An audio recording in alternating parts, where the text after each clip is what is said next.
हमारे चैनल को सब्सक्राइब करें और बेल आइकन दबाएं।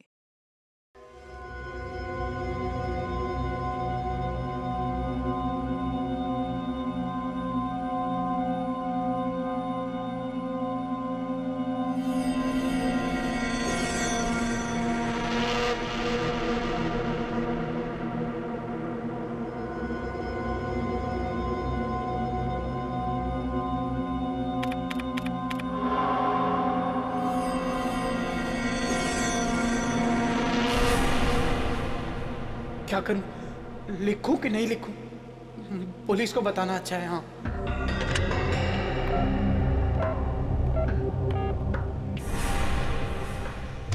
लेकिन अगर पुलिस ने कुछ नहीं किया तो एडिटर बोलेगा मुझे क्यों नहीं बताया। हाँ, एडिटर को बताना अच्छा है। हाँ, एडिटर को। अगर मेरा शक गलत निकला तो हमारे अखबार की बहुत बदनामी हो जाएगी, पर अगर मेरा शक सही निकला तो आग लग जाएगी, आग हर जगह। क्या करूं, कुछ समझ में ही नहीं आ रहा है। What should I do?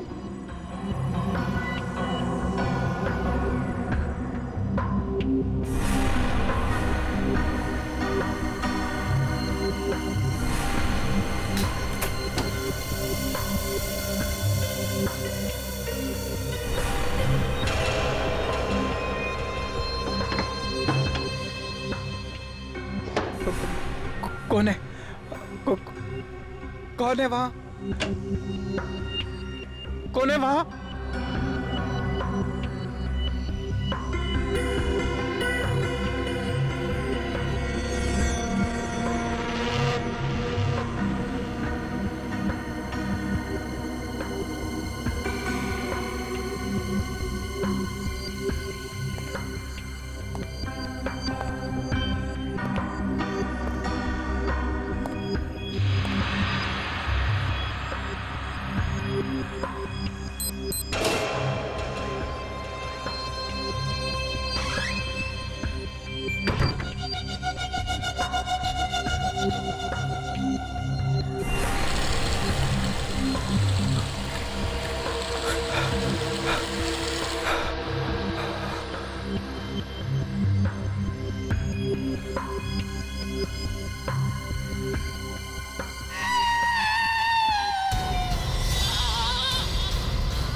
लगता है ये यहाँ पे हाथ धो रहा था, तभी इस पे पीछे से अटैक हुआ।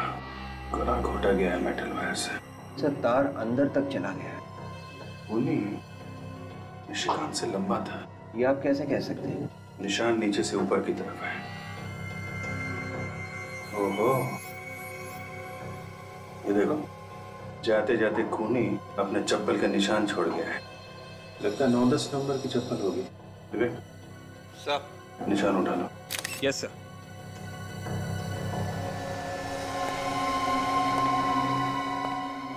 कुछ मिला काजल? तो सारी चीजें उछल के खड़ी हैं।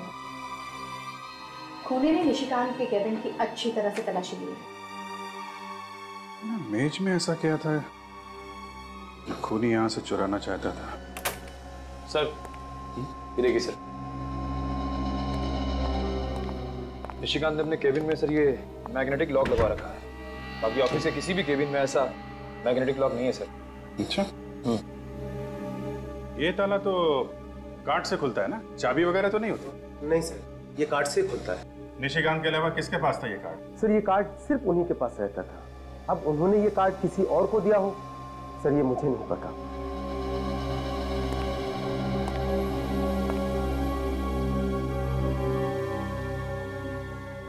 तो निशिकांत जब काम करते थे तो ये केबिन बंद रहता था? जी हाँ सर, हमेशा बंद रहता था। इसका मतलब ये काम किसी पास वाले आदमी का है, किसी ऐसे आदमी का है जिस पे निशिकांत ने भरोसा किया और उसे अपना कार्ड दिया। वैसे ये ताला सिर्फ निशिकांत के केबिन पे ही क्यों है? पता नहीं सर, पर उन्होंने एडिटर साहब से खास रिक्वेस्ट की थी कि उनके केबिन में लॉक लगाया जाए। जिस समय निशिकांत यहाँ काम कर रहे थे उस वक्त ऑफिस में कौन कौन लोग मौजूद थे? 1 मिनट सर, अनिल रजिस्टर लेके आना। सर, कौन कब आता है कब जाता है हम सारे लोगों की एंट्री करके रखते हैं रजिस्टर में। ये लीजिए सर। 7 लोग थे ऑफिस में, 6 स्टाफ के और एक विजिटर, विक्रमादित्य। ये विक्रमादित्य कौन है? सर ये बिजनेसमैन है, इंटरव्यू के लिए आए थे। आपके ऑफिस में चप्पल कौन पहनता है 9-10 नंबर की? चप्पल तो अमित साहब ही पहन के आते थे सर। अब चप्पल 9 नंबर की या 10 नंबर की ये मैं आपको नहीं बता सकता। लेकिन अमित का नाम तो रजिस्टर में है ही नहीं। सर वो कुछ दिन से ऑफिस आ नहीं रहे। क्यों नहीं आ रहे हैं ऑफिस? पता नहीं, पर शायद हो सकता है कि इस लॉक का कार्ड उनके पास हो। केविन का कार्ड हो सकता है? क्यों? अमित साहब और निशिकांत जी एक साथ काम किया करते थे, पार्टनर की तरह। पार्टनर की तरह? इस अमित का एड्रेस दीजिए जरा।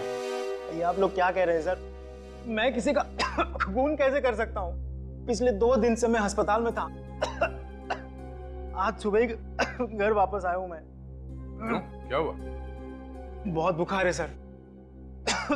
वो लोग बोल रहे थे कोई नई बीमारी है, किसी को भी लग सकती है, इसीलिए मुझे घर भेज दिया। बताया नहीं कि क्या बीमारी है? मैंने पूछा था सर, वो लोग सब डर गए थे। मुझे कहा तुम घर जाओ, दवाइयां हम घर ही भेज देंगे। आप लोग भी चले जाओ सर, ये बीमारी आप लोग को भी लग सकती है। सर अभी चलते, बाद में आते ना। खूनी चाहे बीमारी क्यों ना हो, रहेगा वो खूनी ही। हम तुम्हें छोड़ के कहीं नहीं जाएंगे। वैसे कौन से हॉस्पिटल में थे तुम? Life long hospital.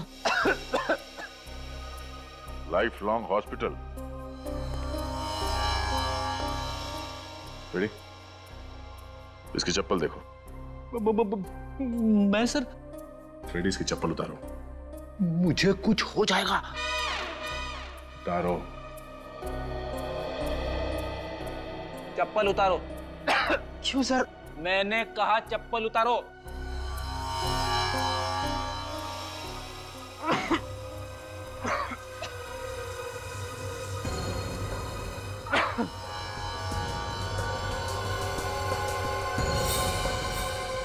सर बिल्कुल वैसी चप्पल है सर, 9 नंबर।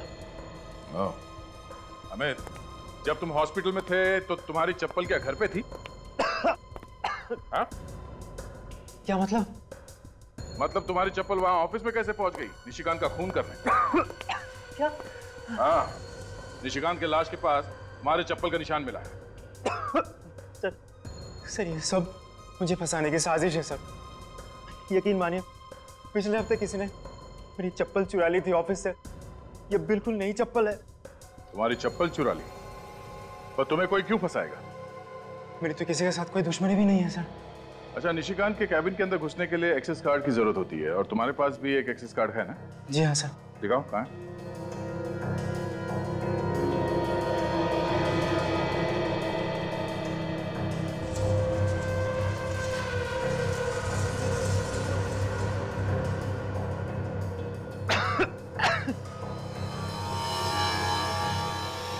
अरे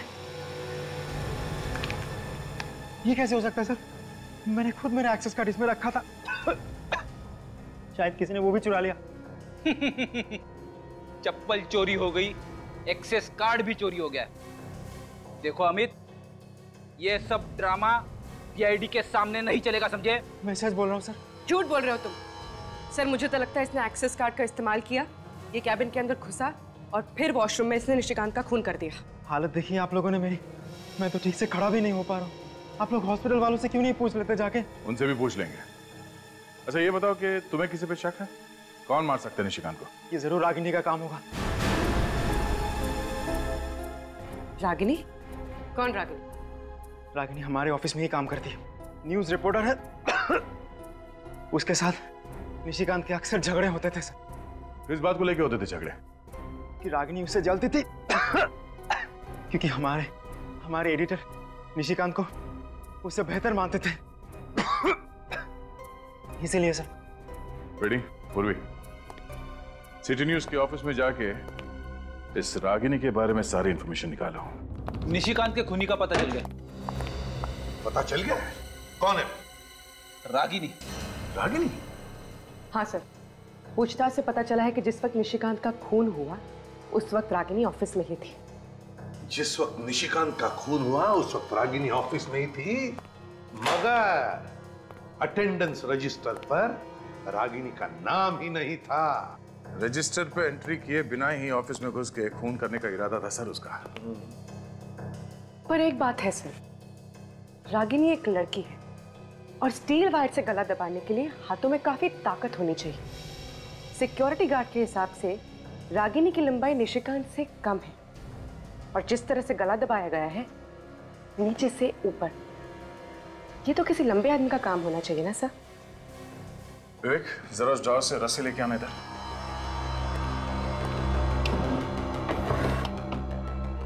दोनों हाथ से पकड़ो। अब विवेक की हाइट मुझसे कम है, मेरे गले पे भी वैसे निशान आ सकते हैं नीचे से ऊपर अगर इस तरह से मार दिया हो। लाओ रस्सी। अब मेरे पीठ पे चढ़ो। यस, अगर पीठ पे चढ़ के रस्सी खींच लिया जाए तो निशान नीचे से ऊपर की तरफ आएगा। क्यों? तो मतलब दया पीछे से लटक कर गला दबा दिया। शायद रागिनी ने निशिकांत का खून इसी तरह किया है। अरे आप लोगों का दिमाग ठिकाने पे तो है? आप लोग सोच भी कैसे सकते हैं कि मैं निशिकांत का खून कर सकती हूँ? अरे वो तो मेरे साथ काम करता था, फिर मैं उसका खून करने के बारे में सोच भी कैसे सकती हूँ? और वैसे भी कभी सुना है किसी लड़की को खून करते हुए? ये तो आप रहने दीजिए कि लड़की खून नहीं कर सकती। हम लोग रात दिन खून की बातें करते रहते हैं। हमें अच्छी तरह से पता है कि कौन खून कर सकता है और कौन नहीं। इसीलिए आप लोगों को हर इंसान खूनी ही नजर आता है। जी बिल्कुल नजर आता है। आप ये बताइए कि कल रात जब निशिकांत का खून हुआ तो आप ऑफिस में ही थी ना? अरे ऑफिस में काम करती हूँ तो ऑफिस में ही रहूंगी ना, और ऑफिस में और भी तो लोग थे। ऑफिस में जो और लोग थे उनका नाम रजिस्टर में साफ साफ लिखा हुआ है, सिर्फ एक नाम नहीं लिखा हुआ था और वो है तुम्हारा नाम, मिस रागिनी कुमार। अच्छा, रजिस्टर में नाम नहीं है? ऐसा कैसे हो गया? शायद मैं जल्दबाजी में नाम लिखना भूल गई। वैसे किस चीज की जल्दी थी आपको?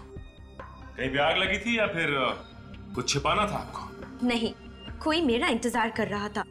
वैसे रागिनी जी आपका इंतजार कौन कर रहा था? निशिकांत? जी नहीं, मिस्टर विक्रमादित्य। विक्रमादित्य? ये वही पॉलिटिशियन है ना जिसके बारे में आपके अखबार ने 2 हफ्ते पहले कुछ उल्टा सीधा छापा था? जी, वो आर्टिकल निशिकांत ने लिखा था। उसने विक्रम जी के ऊपर करप्शन के गलत इल्जाम लगाए थे और इसीलिए तो वो कल मुझे इंटरव्यू देने के लिए आए थे, ताकि वो लोगों को बता सके कि जो पहले लिखा गया था वो सब गलत था। कमाल की बात है, अखबार का एक रिपोर्टर विक्रमादित्य के ऊपर कीचड़ उछालता है और उसी अखबार का दूसरा रिपोर्टर कीचड़ को साफ करने की कोशिश करता है। ये चक्कर क्या है? देखिए, हमारा अखबार सिर्फ सच का साथ देता है। और ये भी तो सच है कि तुम्हारी और निशिकांत की बनती नहीं थी। 36 का आंकड़ा था तुम दोनों के बीच। क्यों? मैंने उससे 2 साल पहले ज्वाइन किया था, लेकिन प्रमोशन उसको मुझसे पहले मिल गया। बस इसी बात का मलाल था मेरे दिल में।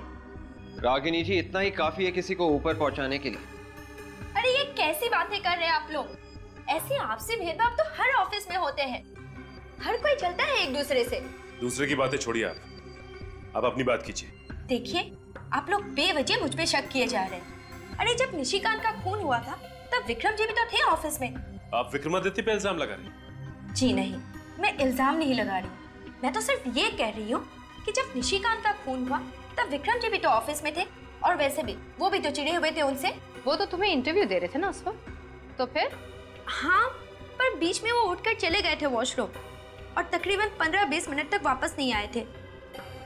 तो हो सकता है निशिकांत का खून उन्होंने ही किया हो। विक्रमादित्य जी, 2 हफ्ते पहले सिटी न्यूज में आपके खिलाफ एक आर्टिकल छपा था जिसने बुरी तरह से धज्जियां उड़ाई थी आपकी। घूसखोरी से लेकर भ्रष्टाचार के सारे इल्जाम लगाए थे आपके ऊपर। मैं उन्हीं बेबुनियाद इल्जामों की सच्चाई बताने गया था कल रात वहां पर। अच्छा, तो सच्चाई बताते बताते दिल की भड़ास भी निकाल दी? What? आपके खिलाफ जो कहानी छपी थी अखबार में वो निशिकांत ने लिखी थी। कहीं ऐसा तो नहीं कि आपने निशिकांत का? What do you mean? तुम्हें पता है तुम किसके सामने खड़े हो? इतना घिनौना इल्जाम लगाने की तुम्हारी हिम्मत कैसे हुई? देखिए मिस्टर, फिलहाल तो आप सिर्फ एक सस्पेक्ट हैं, एक ऐसे आदमी जिस पे हमें शक है।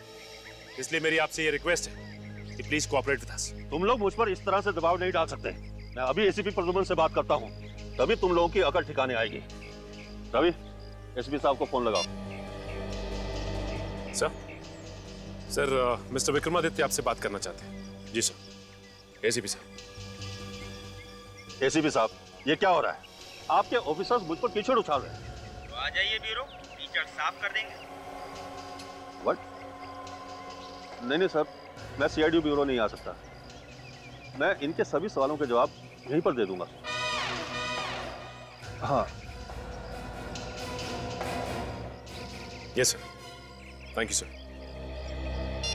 तो मिस्टर विक्रमादित्य जी, बताने का कष्ट करेंगे? वो ऐसा है कि निशिकांत को मैंने ही पैसे दिए थे अपने खिलाफ आर्टिकल छापने के लिए। आपने? पर क्यों? पब्लिसिटी पाने के लिए। मैंने सोचा अपने ही खिलाफ अखबार में छपवा दूंगा और फिर उसी रिपोर्ट को गलत साबित करके इल्जाम राइवल कंपनी पे डाल दूंगा। पर उस खून से मेरा कोई लेना देना नहीं है। ये कैसे मान लें? आप 9:30 बजे इंटरव्यू देने के लिए गए और 9:45 के आसपास वॉशरूम इस्तेमाल करने के बहाने आप बाहर चले गए और ठीक 20 मिनट के बाद आप वापस लौटे और उसी दौरान निशिकांत जी का खून हुआ। मैं वाकई उस वक्त बाथरूम में था। पता नहीं कैसे कल अचानक इंटरव्यू देते वक्त मेरे पेट में गड़बड़ हुई और गड़बड़ इतनी ज्यादा हुई कि इंटरव्यू मुझे आधे में ही छोड़कर आना पड़ा। ये अचानक आपका पेट कैसे खराब हो गया? वैसे तो मैं खाने पीने में बहुत ज्यादा सावधानी रखता हूँ, बाहर का कुछ खाता पीता नहीं। तो फिर कल रात ऐसा क्या खा लिया था जिससे पेट खराब हो गया आपका? कल तो मैंने सिर्फ जूस ही पिया था। तो क्या किसी ने जूस में कुछ मिला दिया? जूस का फ्लास्क मैं खुद ही भरता हूँ। और जूस भी खुद ही बनाते हैं? नहीं, बाजार से टेट्रा पैक खरीदता हूँ।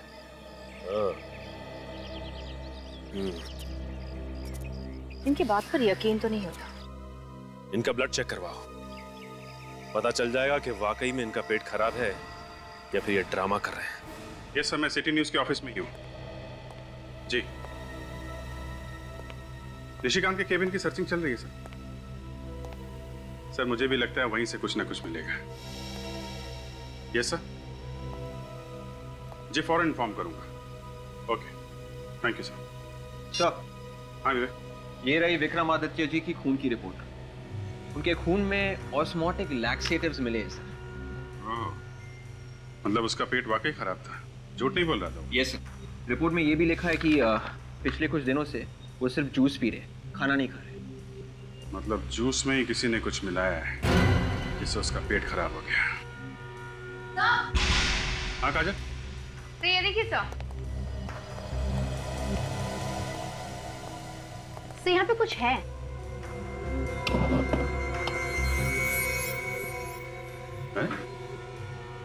यहाँ मेज के नीचे अखबार चिपका के रखा, निकालो जरा।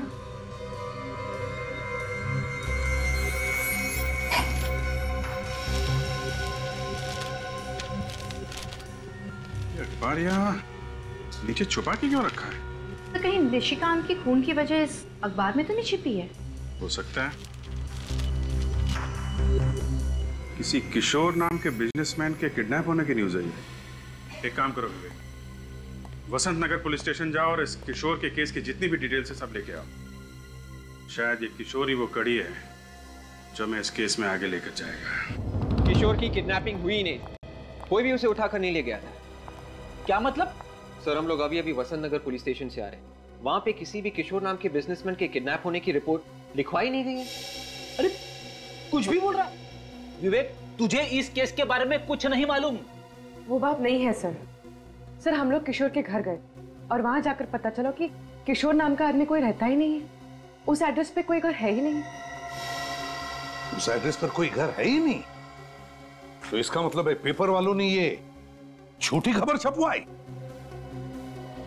सर निशिकांत ने यह खबर लिखी नहीं है, मगर ये अखबार उसने छुपा के रखा था, तो जरूर इसमें कुछ ना कुछ होगा सर।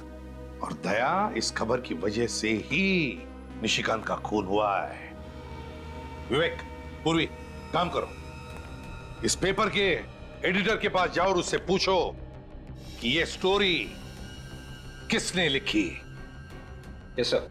पर सर ये स्टोरी नकली है तो फिर छापी क्यों होगी? सर हो सकता है अखबार में छापने के लिए कुछ मसाला ना रहा हो, इसलिए मनगढ़ंत स्टोरी छाप दी।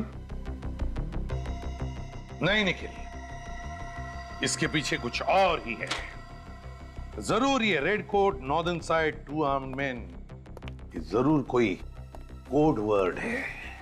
कुछ तो छुपा है इन शब्दों के पीछे। हाँ सर, खबर में छुपा के कोई खुफिया संदेशा भेजा जा रहा है। लेकिन क्या मतलब हो सकता है इन 3 शब्दों का? Red coat, northern side, 2 armed man. Sir red coat का मतलब किसी लाल गाड़ी या किसी लाल कलर के कुरियर से तो नहीं है? लाल रंग की गाड़ी मतलब पोस्ट वैन, पार्सल, कुरियर या कार्गो वगैरह हो सकता है, लेकिन मुझे तो लगता है कि ये कुछ और ही है। ये कोई छोटी मोटी बात नहीं, कोई बड़ा होने वाला है। कुछ तो बड़ा होने वाला है, कुछ तो बड़ा, मगर क्या? माय गॉड, आज 26 जनवरी है, तो कोई ऐसा तो नहीं कि कोई हमला होने वाला है आज 26 जनवरी के दिन? मुझे भी यही लगता है सर। कहाँ पे सर? वसंत नगर। वसंत नगर तो बहुत बड़ा एरिया है सर, किस जगह पे होने वाला पता कैसे चलेगा? ये रेड कोट, लाल कोट मार्केट।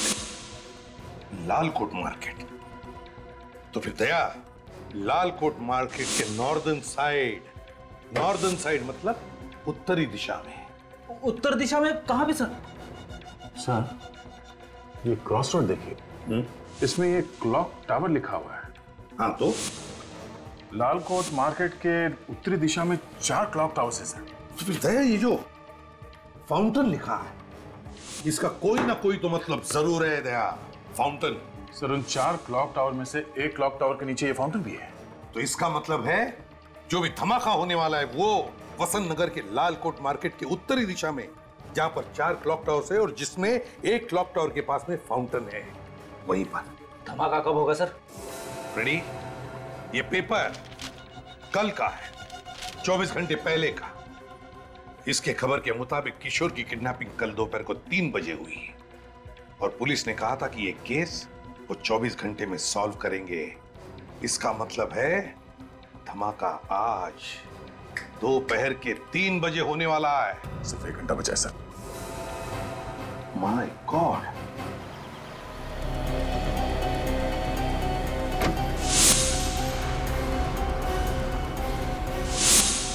तीन बजने में 5 मिनट बाकी है।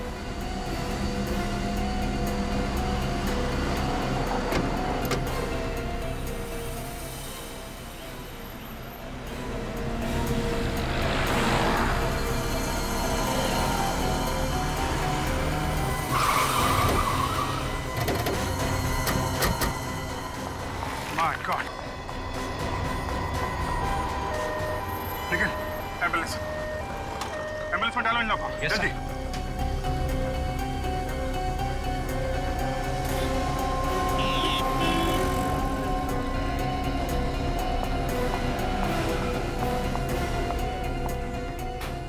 संभाल के। मैम आपको कुछ नहीं होगा, संभाल के। संभाल के। दूसरी गाड़ी भिजवा। काजल, काजल, क्या हुआ?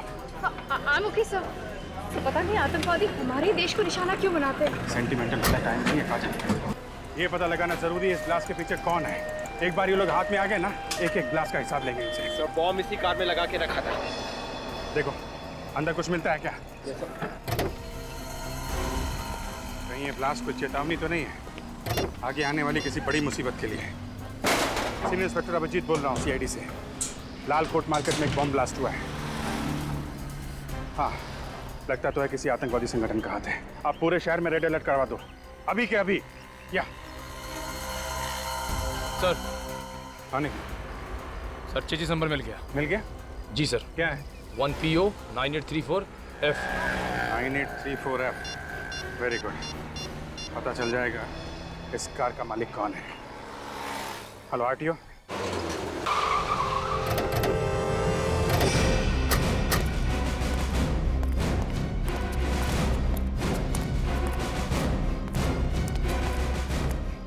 ठीक कहिए, किसे मिलना है आपको? प्रतीक से मिलना है। मैं ही प्रतीक हूँ। ZX097097 ये तुम्हारी गाड़ी का नंबर है? जी हाँ, पर वो गाड़ी तो मैंने 20 दिन पहले बेच दी। आतंकवादियों को बेच दी? आप लोग हैं कौन? आतंकवादियों के बाप, CID। क्या हुआ सर, मेरी गाड़ी को क्या हुआ? बॉम्ब ब्लास्ट हुआ है, 150 लोग मारे गए। ब्लास्ट?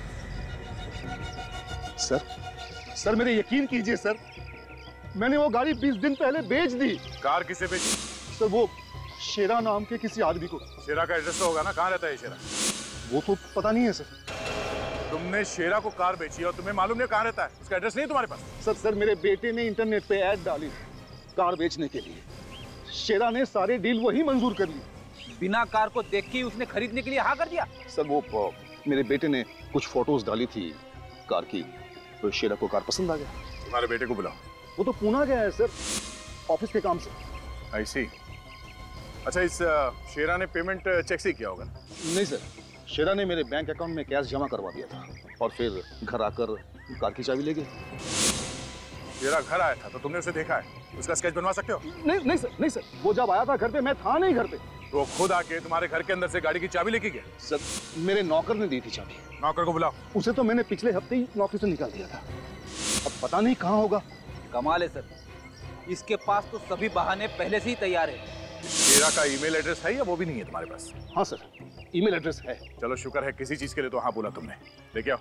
सर रागिनी का जरूर उन लोगों के साथ कनेक्शन है जिन्होंने बॉम्ब ब्लास्ट करवाया था, और इसीलिए उसने पेपर में वो झूठी कहानी छपवाई थी। देखने में एक कहानी और असल में बॉम्ब ब्लास्ट करने वालों के लिए वो कोड वर्ड था। और निशिकांत को इस बात की भनक लग गई थी, शायद इसीलिए रागिनी ने उसका खून कर दिया। राजन, तो पीछे देखो। चलो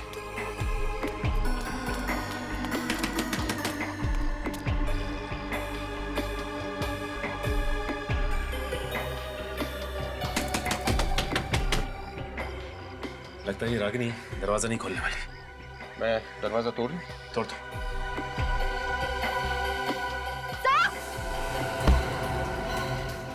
क्या हुआ काजल? तो रागिनी यहाँ से भाग रही है। ओह माय गॉड, दीदी तुम उधर जाओ, मैं यहाँ देखता हूँ।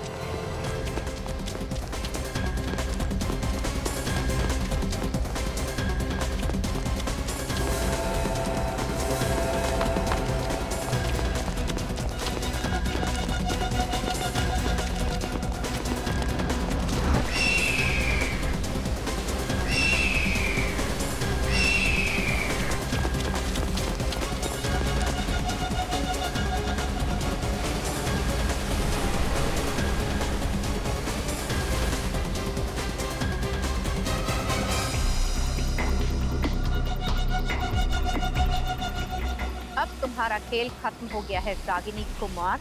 हाँ, ठीक कहा तुमने, खेल खत्म हो चुका है। रागिनी! रागिनी! रागिनी! रागिनी! ये तो मर गई। शेरा85@tmail.com से एक ईमेल भेजा गया था तुम्हारे साइबर कैफे के किसी कंप्यूटर से। देख सकते हो? जी हाँ सर, नेम और एड्रेस दोनों मिल गया सर। 53 मयूर विहार सिपरा रोड। इस शेरा से मिलना पड़ेगा। थैंक्स। Yes sir. एक धमाका तो हो चुका है, बाकी के धमाके कहाँ होने वाले हैं? ये राज तो रागिनी की मौत के बाद दफन हो चुका है। भले ही रागिनी की मौत हो चुकी हो, लेकिन कोई ना कोई कड़ी यहाँ से जरूर मिलेगी जो हमें यह बता सके कि इन आतंकवादियों का मकसद क्या है। क्या है उनका मकसद? घर का कोना कोना छानना।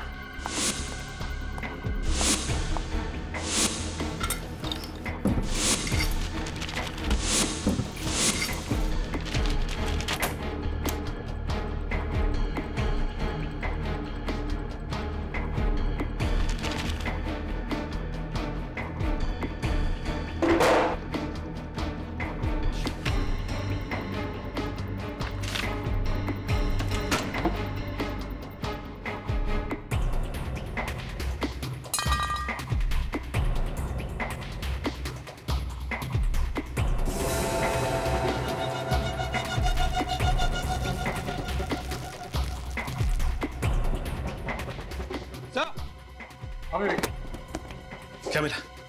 गन। ये तार, इस पे खून लगा हुआ है। कहीं ये वही तार तो नहीं जिससे निशिकांत का खून किया गया था? हो सकता है। और ये वो एक्सेस कार्ड, शायद ये अमित का ही होगा। ये रहे मिस्टर विक्रमादित्य के पेट खराब होने की वजह। माय गॉड, देखो और कुछ मिलता है क्या?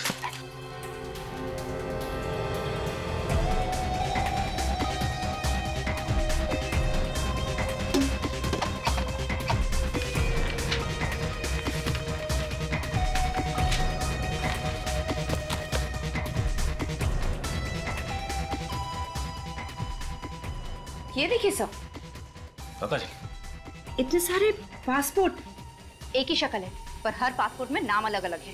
प्रीति, अमृता, शिल्पा, नुपुर, कामना, लक्षिता।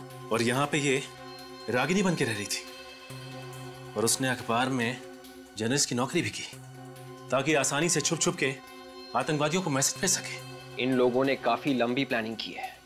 अखबार में आर्टिकल्स और क्रॉसवर्ड के जरिए पूरे देश में आतंकवाद फैलाया जा रहा है। हाँ विवेक, इसका लैपटॉप चेक करो, देखिए क्या मिलता है।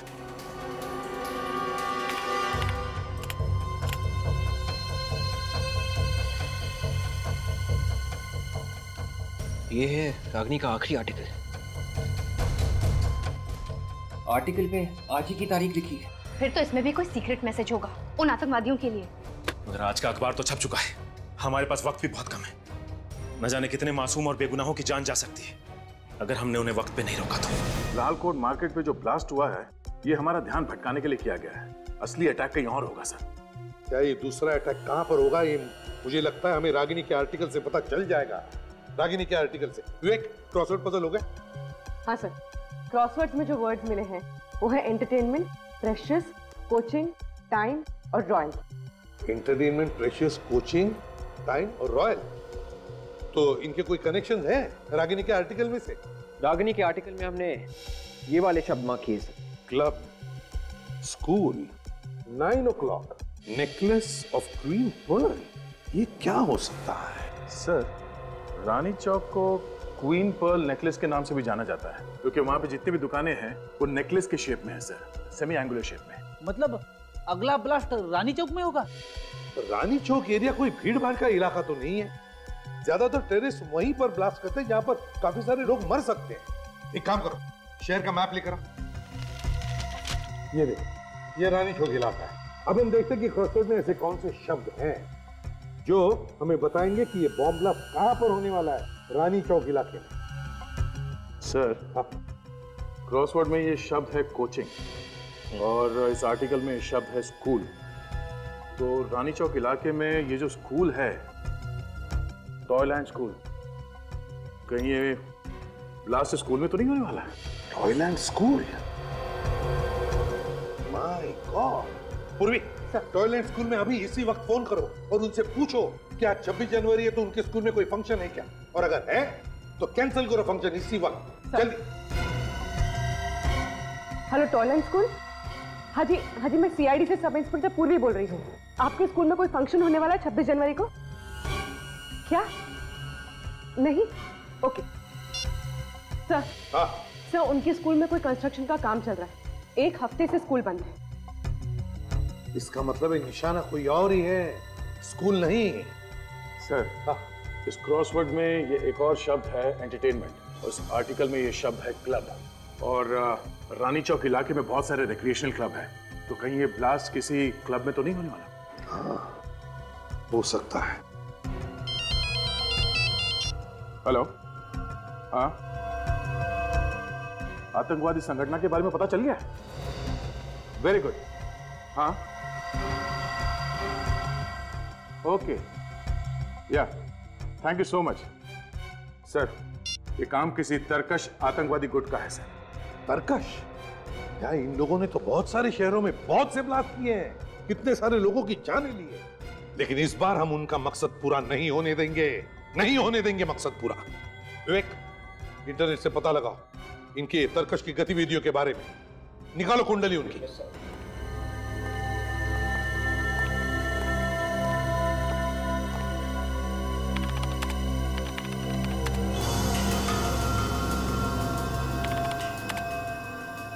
तो तरकश ने हमारे देश में 5 आतंकवादी हमले किए थे और आज लालकोट मार्केट में जो हमला हुआ था, बॉम्ब ब्लास्ट हुआ था, वो छठा था। और पिछले साथ आर्मी के साथ हुई मुठभेड़ में तरकश के 2 आतंकवादी मारे गए थे। तरकश की आर्मी के साथ मुठभेड़? क्या हुआ था? एक मिनट सर, क्या हुआ है? ये देखिए सर, आज अशोक क्लब में एक फंक्शन है। इस फंक्शन में आर्मी ऑफिसर को उनकी बहादुरी के लिए मेडल दिए जाएंगे और इन ऑफिसर में कुछ ऐसे ऑफिसर हैं जो पिछले साल तरकश के आतंकवादियों को मारने में शामिल थे। अशोक क्लब रानी चौक में ही है। अब समझ में आया था।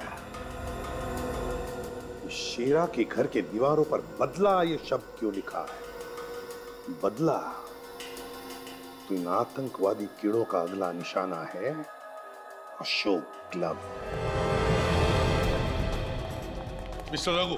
Yes sir. मैं एसीपी प्रद्युमन, सीआईडी से। चलिए सर। हाँ। सर आपका फोन आते ही मैंने पूरे क्लब की सिक्योरिटी टाइट करा दी सर। यहाँ अंदर आने के कितने दरवाजे हैं? 5 दरवाजे हैं सर, और 5 के बाहर खड़ा पैरा है। और अगर हमला उन्होंने ऊपर से किया तो? सर हमारे मिलिट्री हेलीकॉप्टर ऊपर सिक्योरिटी राउंड लगा रहे हैं। ये सुनिए। मिस्टर रघु, आपकी सिक्योरिटी अरेंजमेंट बहुत अच्छी है, मगर हम यहाँ किसी मामूली आतंकवादी ग्रुप के बारे में बात नहीं कर रहे हैं। हम बात कर रहे हैं दुनिया का बहुत ही खतरनाक आतंकवादी ग्रुप तरकश के बारे में। इन्होंने कई बार कड़ी से कड़ी सिक्योरिटी में घुसकर हमला किया है। एक काम करो, क्लब का ब्लूप्रिंट दिखाओ हमें। आतंकवादी अंडरग्राउंड से ही आएंगे। ये देखो, एंट्रेंस के नीचे 4 ड्रेनेज टनल्स है, 1A, 1B, 2A, 2B, और हॉकी के पीछे की तरफ ड्रेनेज 3A और 4A, 2, कुल मिला के 6 टनल्स है। तो लगता है ये अंडरग्राउंड से ही आएंगे, टनल में से। तो सामने के जो 4 टनल्स है, इस पे तो सिक्योरिटी है। हाँ। मगर एक पीछे 2 ड्रेनेज जो है, इस पे सिक्योरिटी लगाई है? नहीं सर। नहीं? What nonsense! किस तरह की सिक्योरिटी है ये? दिखाइए हमें। दया, यहीं से आएंगे वो। चलो।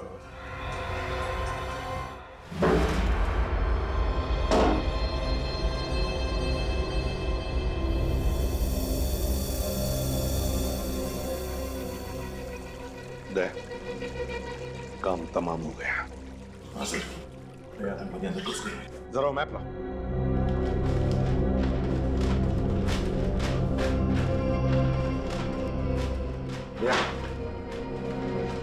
ये वो दोनों ड्रेनेज टनल्स हैं। यहां से रास्ता किचन की तरफ जाता है। किचन में छुपे होंगे वो लोग। Let's go. कोई बाहर का आदमी आया? नहीं सर, यहाँ तो सब अंदर के ही लोग हैं। सर रामू और गणेश को किसी ने स्टोर रूम में बांध के रखा। रामू और गणेश? हाँ जी। किधर? स्टोर रूम में। Oh my God! इसमें क्या है? 2 लोग थे सर, हमारे कपड़े पहनकर ऑडिटोरियम में गए हैं। तुम्हारे कपड़े पहनकर ऑडिटोरियम में? वेटर के कपड़े पहनकर?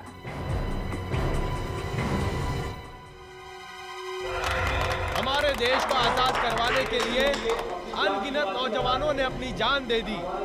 आज हमें स्वतंत्रता मिली है तो सिर्फ उन देशभक्त सिपाहियों की वजह से जिन्होंने अपना बलिदान दे दिया। आज हम चैन की सांस ले रहे हैं तो उसका श्रेय सिर्फ हमारे नौजवान सिपाहियों को जाता है। आज हम चैन की नींद सो पा रहे हैं तो वो सिर्फ हमारे देशभक्त सिपाहियों की वजह से। और आज इस ब्रेवरी अवार्ड्स का आयोजन किया गया है तो वो सिर्फ उन सिपाहियों के सम्मान के लिए।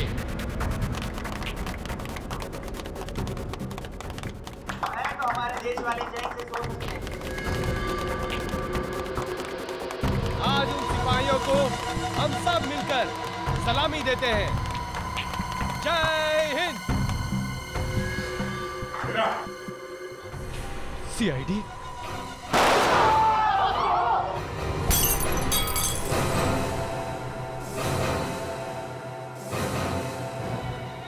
मैं तो मरूंगा, लेकिन तुम सब लोगों को लेकर मरूंगा।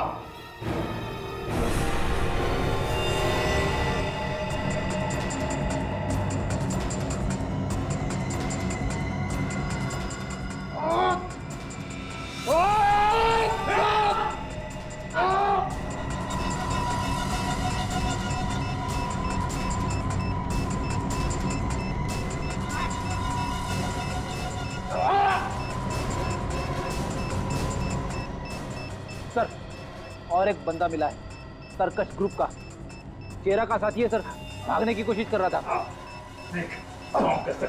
हटे हटे।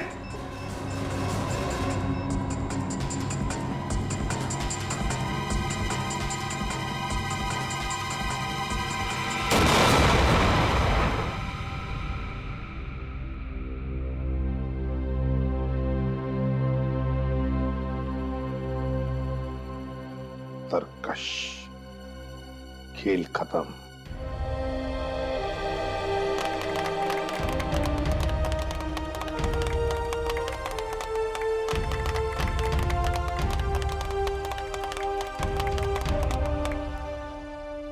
एक सलाम देश के वीरों के नाम।